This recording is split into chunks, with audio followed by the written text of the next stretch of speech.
दोस्तों स्वागत है आप सभी का फिर से ग्रुप में लाइव स्ट्रीम में। तो दोस्तों आज बात करने में सेट नंबर 15 की। तो ऑलरेडी हम लोग 14 सेट कर चुके हैं, जिसका लिंक मैंने आई बटन में दे दिया, प्लेलिस्ट बना दिया गया, वहां से आप देख पाइएगा। बिहार पुलिस के लिए यहाँ पे 10th और 12th के लेवल पर जो CSBC बोर्ड के तरफ से, central board commission of selection के तरफ से जो सिलेबस निकल के आए थे, उन सिलेबस के रिगार्डिंग हम लोग 50+ MCQ करने वाले हैं इस वीडियो में। आप लोग का एग्जाम 14 और 21 मार्च को होना है, जिसका सारा के सारा प्रावधान निकाल चुका है, एडमिट कार्ड डाउनलोड हो चुका है। यस, प्रैक्टिस सेट आपको रोजाना 10:30 बजे से मिलता है। क्लास को स्टार्ट करने से पहले मैं बता दूं आप लोगों की वीडियो को लाइक जरूर कर दीजिएगा, शेयर करना बिल्कुल ना भूलिएगा, और जो भी हमारे कैंडिडेट है जो कि सब्सक्राइब नहीं किए वो करके बेल आइकन में प्रेस कर लीजिएगा। ये पद 8415 है, जिसपे आपको लगभग 15 लाख के आसपास फॉर्म फिलअप हुए हैं। तो काफ़ी उमदा यहाँ पे कंपटीशन है, तो आपको अच्छे से यहाँ पे तैयारी करके जाना है, ठीक है। तो चलिए यहाँ पे क्लास को स्टार्ट कर लेते हैं। जो पिछला वीडियो नहीं देखें देख लीजिएगा, मैंने कुछ मॉडल पेपर भी जारी किए हैं अपने स्तर से, तो उसको भी आप लोग जरूर देखिएगा। आपको सारे वीडियो बना दिए गए हैं, सारे अवेलेबल हैं, तो आप लोग अच्छे से ग्रहण कीजिएगा। चलिए तो स्टार्ट कर लेते हैं। क्वेश्चन 10:30 बजे से आपको रोजाना प्रोवाइड हो जाएंगे, तो आपको ध्यान देना है यहाँ पे कि संयुक्ता परिग्रही किस शास्त्रीय नृत्य शैली की पुरोधा है। तो नृत्य शैली से संबंधित आपको क्वेश्चन हमेशा देखने को मिलता है। तो यहाँ पे जो क्वेश्चन पूछा है, यहाँ पे आपका डी नंबर ऑप्शन हो जाता है, यानी उड़ीसा से संबंध रखता है, उड़ीसी, ठीक है। एक नृत्य है, ये भी चीज़ आपको ध्यान देनी है। भारतीय संविधान के अनुसार हमें कितने मूल अधिकार प्राप्त हैं? तो किसके अनुसार? भारतीय संविधान के अनुसार हमें 6 मूल्य प्राप्त होते हैं। अब ये किस संविधान के संशोधन के अनुसार? तो बताइएगा कि 1978 में 44वें संशोधन जब हुए थे, तो उसी उपरांत ये आपको कितना मूल अधिकार 6 बनाया गया था, ठीक है। अगला प्रश्न हमारा रहा है कि लोकसभा का प्रथम आम चुनाव किस वर्ष हुआ था? ध्यान रखिए, क्वेश्चन बन रहा है कि आम चुनाव जो हुए थे किस वर्ष हुए थे। तो थर्ड नंबर क्वेश्चन का आंसर क्या हो जाता है हमारा? 1952 हो जाएगा। सही है, बिल्कुल, बहुत ही अच्छा। नेक्स्ट क्वेश्चन रहेगा हमारा कि विधान परिषद की उम्मीदवारी के लिए न्यूनतम आयु आवश्यक है। न्यूनतम आयु मतलब नॉर्मल आयु जो सबसे कम होने चाहिए, 30 वर्ष होना चाहिए विधान परिषद के लिए। क्वेश्चन आपको लोकसभा से पूछ सकता है तो 25 वर्ष, और आपकी जब भी राज्यसभा कहेगा तो 30 वर्ष आपको भी याद होनी चाहिए। राष्ट्रपति बनने के लिए 35 वर्ष उम्र आपके होनी चाहिए। ये भी चीज़ आपको याद होनी चाहिए कि टिटेनस बीमारी को किस नाम से भी जाना जाता है। टिटेनस नाम को और भी किसी नाम से जाना जाता है, जो कि आपको बोर्ड में दिया जा रहा है कि यहाँ पे लौकजा नाम से जाना जाता है। लौकजा नामक ये होता है जो कि टिटेनी नामक जीवाणु के कारण से होता है। पूछे किस जीवाणु के कारण से होता है? टिटेनी नामक जीवाणु के कारण से होता है। और इसी रोग को कहते हैं धनुष्टकार। धनुष्टकार कहेगा ना, तो इसी रोग को कहते हैं। नेक्स्ट क्वेश्चन रहेगा कि रेडियोधर्मिता का आविष्कार किसने किया था? रेडियोधर्मिता का आविष्कार हेनरी बैकलर ने किया था। किसने किया था? हेनरी बैकलर ने किया था। अगला प्रश्न बात कर लेते हैं कि निम्न में से कौन सा विटामिन पानी में घुलनशील है? निम्न में से कौन सा विटामिन पानी में घुलनशील है? तो सभी याद रखेंगे BC। तो यहाँ पे तो C दिया गया है, तो यह पानी में घुलनशील। बाकी सारे कितने किस में घुलनशील होते हैं? तो वसा में घुलनशील होते हैं।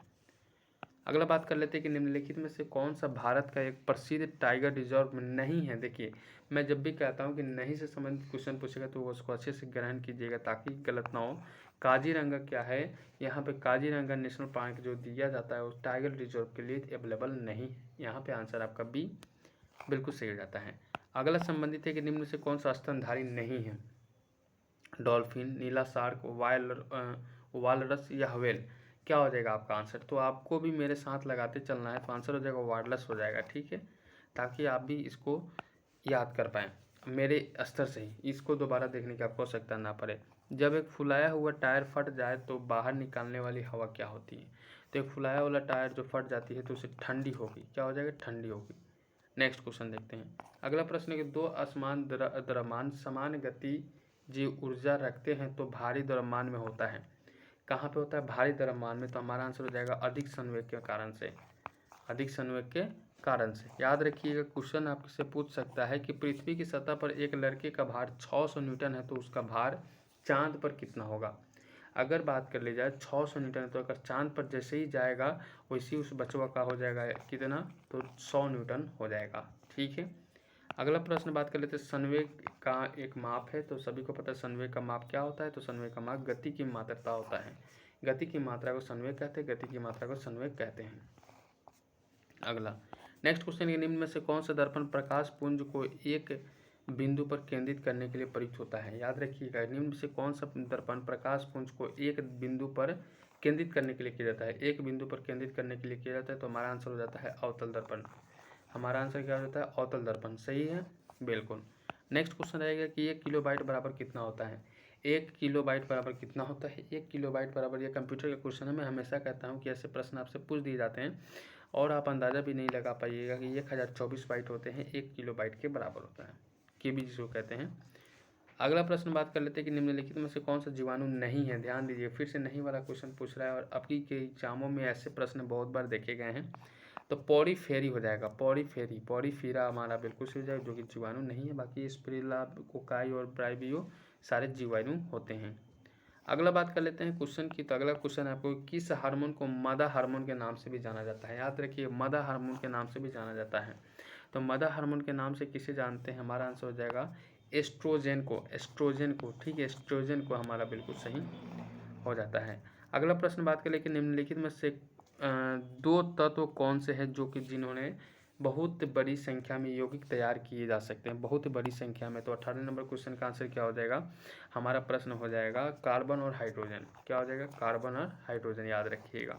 नेक्स्ट क्वेश्चन है कि मानव कोशिका में कितने क्रोमोजोम पाए जाते हैं? मानव कोशिका में कितने क्रोमोजोम पाए जाते हैं? तो मानव कोशिका में क्रोमोजोम की संख्या 23 जोड़े होते हैं, और कितनी संख्या का है तो 46 कर दीजिएगा। और मानव की अगर पुरुष कह दे तो XY हो जाएगा, और महिला कहे तो XX हो जाएगा। सारा चीज़ याद रखिएगा। नेक्स्ट, निम्न में से कौन सा अंग श्वसन तंत्र का आवश्यक भाग नहीं है? किसका भाग नहीं है? श्वसन तंत्र का आवश्यक भाग नहीं है। तो हमारा आंसर हो जाता है लीवर। लीवर यकृत जिसको कहते हैं, वो क्या हो जाता है? श्वसन तंत्र का भाग नहीं है। ब्रांकी, फेफड़ा, ट्रिकोमा सारे उसी के भाग होते हैं, लेकिन यहाँ पे ये भी आपको याद रखने वाली बात है। नेक्स्ट क्वेश्चन रहेगा हमारा कि मानव शरीर की सबसे लंबी हड्डी कौन सी है? तो आपको याद हमेशा रखना है कि मानव शरीर की सबसे लंबी हड्डी फीमर होती है। और पूछेगा कि मानव शरीर में सबसे खोखली हड्डी कहाँ पाई जाती है? तो पैर में पाई जाती है। टिबिया नामक हड्डी कहाँ पाई जाती है? तो पैर में पाई जाती है। सबसे छोटा हड्डी स्टेपिस, जो कि कान में होता है, कान में 6 हड्डी होती है। अब यहाँ पे पाया जाता है कि जो हड्डी हो जाती है स्टेपिस, वो कहाँ पाया जाता है? मध्य कर्ण में होता है। इतनी जानकारी यहाँ से आपको याद रखना है। नेक्स्ट क्वेश्चन रहेगा हमारा कि किसी कोशिका के साइटोप्लाज्मा को घेरने वाली झिल्ली को क्या कहते हैं? किसी कोशिका के साइटोप्लाज्मा को घेरने वाली झिल्ली को क्या कहते हैं? तो प्लाज्मा झिल्ली कहते हैं। क्या कहते हैं उसे? प्लाज्मा झिल्ली कहते हैं। ठीक है। अगला प्रश्न आपको बोर्ड पर लग चुका है कि निम्न में से किस रोगाणु से न्यूमोनिया होता है?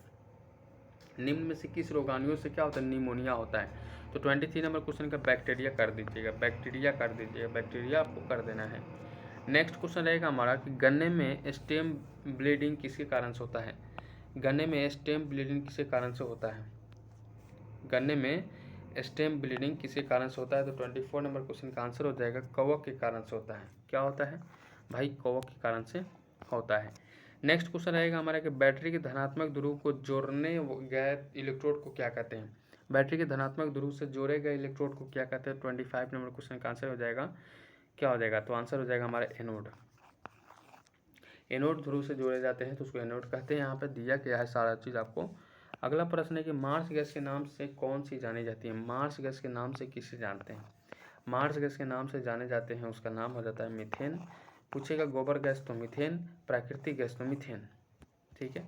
नेक्स्ट क्वेश्चन रहेगा हमारा, अगला प्रश्न है कि ब्लीचिंग पाउडर का रासायनिक नाम क्या है? तो मैंने आपको ऑलरेडी बताया था कि रासायनिक नामों से क्वेश्चन पूछे जाते हैं। देन आपको बताना है कि कैल्शियम हाइपोक्लोराइट हो जाए। कैल्शियम हाइपोक्लोराइट हमारा सी नंबर ऑप्शन करेक्ट हो जाता है। अगला प्रश्न इससे भी इंटरेस्टिंग है, किस खनिज अयस्क से लोहा पाया जाता है? किस खनिज अयस्क से लोहा पाया जाता है? किस खनिज अयस्क से लोहा पाया जाता है? तो हेमाटाइट से। अगला प्रश्न बात कर लेते हैं। यहाँ पे दिया गया है क्वेश्चन आपके बोर्ड पे कि क्षय रोग मानव शरीर के किस भाग को प्रभावित करता है? क्षय रोग मानव शरीर के किस भाग को प्रभावित करता है? तो क्षय रोग मानव शरीर के फेफड़े को प्रभावित करता है। किसको? फेफड़े को प्रभावित करता है। ठीक है। अगला प्रश्न आपको बोर्ड पर लगा हुआ है। क्वेश्चन कह रहा है कि अमोनिया गैस और कार्बन डाइऑक्साइड को उच्च दाब पर उपचारित करने का कौन सा उर्वरक बनाया जाता है? उपचारित करने का कौन सा उर्वरक बनाया जाता है? तो 30 नंबर क्वेश्चन का आंसर कीजिएगा। यहाँ पे आप सभी के लिए यूरिया हो जाएगा, यूरिया हो जाएगा, यूरिया हो जाएगा। यूरिया में नाइट्रोजन 40% पाया जाता है। ठीक है, 46% पाया जाता है, सॉरी 46% पाया जाता है। कांसा एक मिश्र धातु है, तो मैंने इसका वीडियो बना चुका हूँ कि मिश्र धातु से संबंधित जरूर देखिएगा। तो 31 नंबर क्वेश्चन का आंसर हो जाएगा हमारा तांबा तथा टीन के मिश्र धातु से बनता है। कौन कौन से मिश्र धातु से क्वेश्चन बनते हैं, ये सारा चीज़ मैंने पढ़ा चुका हूँ।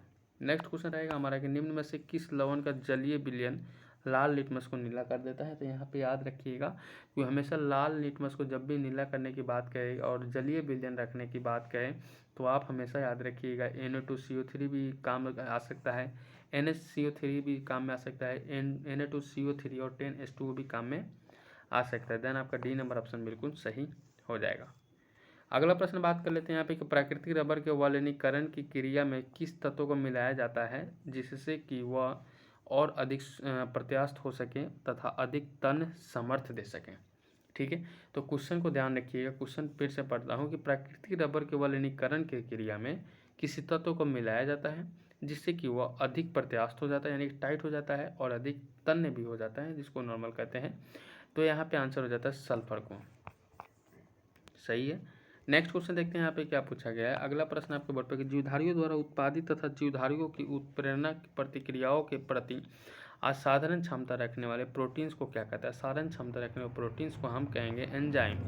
हम क्या कहेंगे, एंजाइम बिल्कुल सही हो जाता है। अगला प्रश्न बात कर लेते हैं कि एंगस्ट्रम से निम्न में से क्या मापा जाता है। एंगस्ट्रम से निम्न में से क्या मापा जाता है। तो 35 नंबर क्वेश्चन का आंसर कर दीजिएगा, लंबाई मापते हैं, और ये नंबर ऑप्शन हमारा बिल्कुल सही हो जाता है। नेक्स्ट क्वेश्चन रहेगा हमारा कि आवर्त सारणी में किस तत्व की इलेक्ट्रॉन बंधुता सबसे अधिक होती है। आवर्त सारणी में किस तत्व की इलेक्ट्रॉन बंधुता सबसे अधिक होती है। 36 नंबर क्वेश्चन का आंसर हो जाएगा ऑक्सीजन की, और सर्वाधिक मात्रा में भूपट्टी पर ऑक्सीजन पाया जाता है, ये भी आपको याद रखनी है। नेक्स्ट क्वेश्चन रहेगा हमारा कि किस अणु में बंधन कोण सर्वाधिक है। बंधन कोण सर्वाधिक मात्रा में किस में पाया जाता है। 36 नंबर क्वेश्चन कह रहा है CO2 कार्बन डाइऑक्साइड में हमारा बिल्कुल सही हो जाएगा। पेड़ पौधे कार्बन डाइऑक्साइड लेते हैं दिन में और ऑक्सीजन छोड़ते हैं, लेकिन रात में वही ऑक्सीजन लेते हैं और कार्बन डाइऑक्साइड छोड़ते हैं। नेक्स्ट क्वेश्चन रहेगा हमारा कि जब लेड नाइट्रेट को गर्म किया जाता है तो वो लेड, याद रखिएगा, मोनोऑक्साइड, नाइट्रोजन डाइऑक्साइड तथा ऑक्सीजन में टूटता है, तो इस प्रक्रिया को क्या कहते हैं। क्वेश्चन कर रहा है जब लेड नाइट्रेट को गर्म किया जाता है तो लेड मोनोऑक्साइड, नाइट्रोजन डाइऑक्साइड और तथा ऑक्सीजन में टूटता है, तो इस प्रक्रिया को क्या कहते हैं। इस प्रक्रिया कहेंगे विघटन प्रक्रिया। विघटन प्रक्रिया इसको कहेंगे। नेक्स्ट क्वेश्चन रहेगा हमारा कि हैबर विधि द्वारा N2 तथा H2 से अमोनिया बनाने में किस उत्प्रेरक का प्रयोग होता है। किस प्रकार के उत्प्रेरक का प्रयोग होता है। तो लोहा प्रकार के उत्प्रेरक का प्रयोग होता है। अगला बात कर लेते हैं, दिया गया है नेपोलियन बोनापार्ट किस देश के निवासी था। तो नेपोलियन बोनापार्ट किस देश का निवासी था। नेपोलियन बोनापार्ट जिस देश का निवासी था उसका नाम हो जाता है फ्रांस। उसका नाम क्या हो जाता है, फ्रांस। अब यहाँ पे नेपोलियन बोनापार्ट फ्रांस के रहने वाले थे, ये भी चीज़ आपको याद रखिए। आधुनिक फ्रांस का निर्माता नेपोलियन को माना जाता है, और ट्राफलगर को युद्ध 21 अक्टूबर 1805 में इंग्लैंड एवं नेपोलियन के बीच में हुआ था। नेक्स्ट क्वेश्चन रहेगा हमारा अगला प्रश्न आपके बोर्ड पे कि निम्नलिखित में से किस संस्था का मुख्यालय पेरिस में है। निम्नलिखित में से किस संस्था का मुख्यालय क्या है, पेरिस में है। तो 41 नंबर क्वेश्चन का आंसर हो जाएगा यूनेस्को का। ठीक है, अगला बात कर लेते हैं क्वेश्चन का। तो अगला क्वेश्चन आपको बोर्ड पर लग चुका है कि अंतर्राष्ट्रीय हॉकी मैच की अवधि कितनी होती है। अंतर्राष्ट्रीय हॉकी मैच की अवधि कितनी होती है। तो अंतर्राष्ट्रीय हॉकी मैच की जो होती है 70 मिनट होती है। सी नंबर ऑप्शन हमारा बिल्कुल सही हो जाता है। अगला बात कर लेते हैं निम्नलिखित में से ऑक्सीजन मिश्रित व निष्क्रिय गैस कौन सी है जो कि अवरोधी श्वसन से पीड़ित रोगियों को दी जाती है। तो 43 नंबर क्वेश्चन का आंसर कीजिएगा हीलियम हमारा बिल्कुल सही हो जाता है। अगला प्रश्न इससे भी इंटरेस्टिंग है। क्वेश्चन कह रहा है कि किस संविधान संशोधन अधिनियम द्वारा राष्ट्रपति को मंत्रिपरिषद की सलाह मानने के लिए बाध्य किया गया, मजबूर किया गया जिसे कहते हैं। तो हमारा आंसर हो जाएगा 42वें संविधान संशोधन के द्वारा। 42वें संविधान संशोधन के द्वारा। अगला प्रश्न है कि भारतीय इतिहास का ऐसा पहला शासक किसे माना जाता है जिसके पास अस्थायी सेना थी। वीडियो को लाइक और शेयर जरूर कर दीजिएगा। मैं इसका टारगेट रखता हूँ 500 लाइक्स का, तो उम्मीद है कि आपको जरूर पसंद आएगा। अगर आपको अच्छा लगता है तो बिल्कुल प्लीज़ हमें सपोर्ट जरूर कीजिएगा। तो 45 नंबर क्वेश्चन कहा भारतीय इतिहास का ऐसा पहला शासक किसे माना जाता है जिसके पास अस्थायी सेना थी। तो 45 नंबर क्वेश्चन का आंसर हो जाएगा हमारा बिंबिसार, बिल्कुल सही हो जाएगा। बिंबिसार का ही पुत्र का नाम अजातशत्रु था। ये बुद्ध का अनुयायी थे। नेक्स्ट क्वेश्चन है कि अनुमंडल में प्रकाश के विसरण का कारण क्या है। अनुमंडल में प्रकाश के विसरण का कारण क्या है। अनुवायुमंडल में प्रकाश के विसरण का कारण हमारा हो जाता है धूलकण। ठीक है, क्या हो जाता है, धूलकण हो जाता है। नेक्स्ट क्वेश्चन रहता है कि भारतीय राष्ट्रीय कांग्रेस की पहली महिला अध्यक्ष कौन बनी। याद करिए भारतीय राष्ट्रीय कांग्रेस की पहली महिला अध्यक्ष कौन थी। तो यहाँ पे 47 नंबर क्वेश्चन एक बार में कीजिएगा एनी बेसेंट। एनी बेसेंट आपका बिल्कुल सही है। जो भारतीय राष्ट्रीय कांग्रेस के प्रथम स्थापना एनी बेसेंट और एओ ह्यूम बम्बई में किया था। पूछेगा कि 1885 में सर्वाधिक सबसे पहले भारतीय राष्ट्रीय कांग्रेस का स्थापना हुआ किसने किया था। तो बता दें आप सभी को कि एओ ह्यूम के द्वारा ही किया गया था। नेक्स्ट क्वेश्चन आपके बोर्ड पर लग चुका है। क्वेश्चन को ध्यान रखिएगा। क्वेश्चन कह रहा है निम्नलिखित में से किस एक भूमध्यसागरीय तरल जलवायु है। निम्नलिखित में से किस एक में भूमध्यसागरीय तरल जलवायु है। तो 48 नंबर क्वेश्चन का आंसर कीजिएगा दक्षिण पूर्वी ऑस्ट्रेलिया। दक्षिण पूर्वी ऑस्ट्रेलिया हमारा बिल्कुल सही हो जाता है। कार्जोलाइट किस धातु का प्रमुख है। इसके कार्जोलाइट किस धातु का प्रमुख है। इसके कार्जोलाइट किस धातु का प्रमुख है। एल्युमिनियम का। मैंने आपको एल्युमिनियम से संबंधित वीडियो अपलोड कर दिए हैं, आप लोग जरूर देखिएगा। एक ही वीडियो में सारा कंप्लीट हो जाएगा। बहुत ही छोटा वीडियो है। जिस धन की बचत हुई और जिसका विनिवेश नहीं हुआ वो क्या कहलाता है। तो 50 नंबर क्वेश्चन का आंसर आप सभी के बोर्ड पर लग चुका है कि होर्डिंग कहते हैं उसको। क्या कहते हैं। होर्डिंग कहते हैं। तो इस तरह से मैंने आपको 50 क्वेश्चंस करा। उम्मीद है कि आपको पसंद आए। तो पसंद है अभी लाइक कर दीजिएगा। मैं इसका टारगेट रखा 500 लाइक्स का। शेयर नहीं किए तो शेयर जरूर कर दीजिएगा और सब्सक्राइब नहीं किए तो सब्सक्राइब जरूर कर लीजिएगा। लास्ट समय आपके लिए हमेशा मैं आपके साथ हूँ।